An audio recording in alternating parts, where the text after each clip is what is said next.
ஓம் சக்தி. 1960ஆம் ஆண்டு சென்னையிலிருந்து திருக்கோவிலூருக்கு சென்று கொண்டிருந்த போது சோத்துப்பாக்கம் சாலை சந்திப்பை அடைந்த போது மாலை 6 மணிக்கு மேல் இருக்கும். திடீரென காரின் ஹாரன் தொடர்ந்து ஒலிக்கத் தொடங்கியது. காரின் ஓட்டுநர் எவ்வளவோ முயன்றும் ஒலியை நிறுத்த முடியவில்லை. அச்சிறுபாக்கம் சென்று சரி செய்யலாம் என கூறி ஓட்டுநரை புறப்படச் சொன்னேன். சோத்துப்பாக்கம் எல்லையிலுள்ள மேல்மருவத்தூர் வந்ததும் ஹாரன் தானாக நின்றுவிட்டது.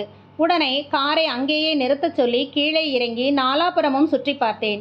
இருள் சூழும் வேளை. நெடுஞ்சாலையின் இடப்புறம் ஒரு குளக்கரை தெரிந்தது. வலப்புறத்தில் ஒரு சிறிய கொட்டகை காட்சியளித்தது. அதனுள் ஒரு விளக்கு ஏற்றி வைக்கப்பட்டிருந்தது. ஏதோ ஒன்று என் மனதை அதன்பால் ஈர்த்து கால்கள் தாமே அவ்விளக்கு ஒளியை நோக்கி நடந்தேன். அங்கு சுயம்பு வடிவில் அன்னையின் பீடம் இருந்தது. ஒரு விளக்கு ஒளிவேசிக் கொண்டிருந்தது. எங்கும் அமைதி நிலவியது. எல்லையற்ற சக்தி ஒன்று இருப்பதாக என் உள்ளுணர்வு உணர்த்தியது. அங்கு ஒரு புற்றும் இருக்க கண்டேன். அதைச் சுற்றி வேலிக்காத்தான் மரங்கள் அடர்ந்து நின்றிருந்தன. வணங்கிவிட்டு சென்றேன்.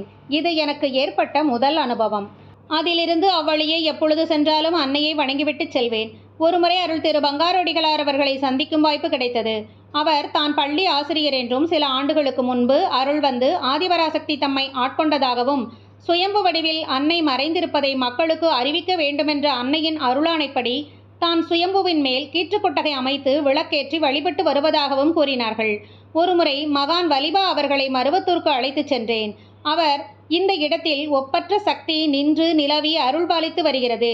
இதனை சிக்கன பற்றி பக்தி செலுத்தி வா, பெரும் பயனை அடைவாய் என்றார்.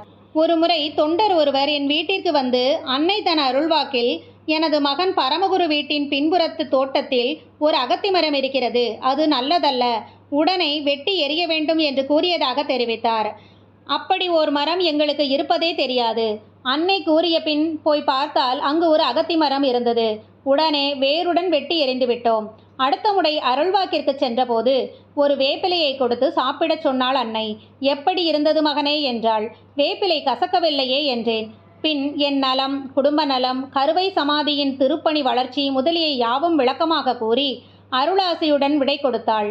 நீரின் குளுமை, நெருப்பின் வெம்மை, காற்றின் வேகம், ஆகாயத்தின் ஓசை யாவும் பராசக்தியே. பராசக்தியின் உதவி இல்லாவிட்டால் பரமசிவனால் அசையவும் முடியாது என்கிறார் ஆதிசங்கரர்.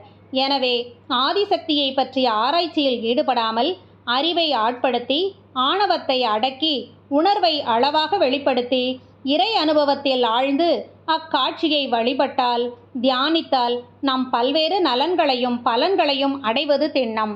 ஓம் சக்தி.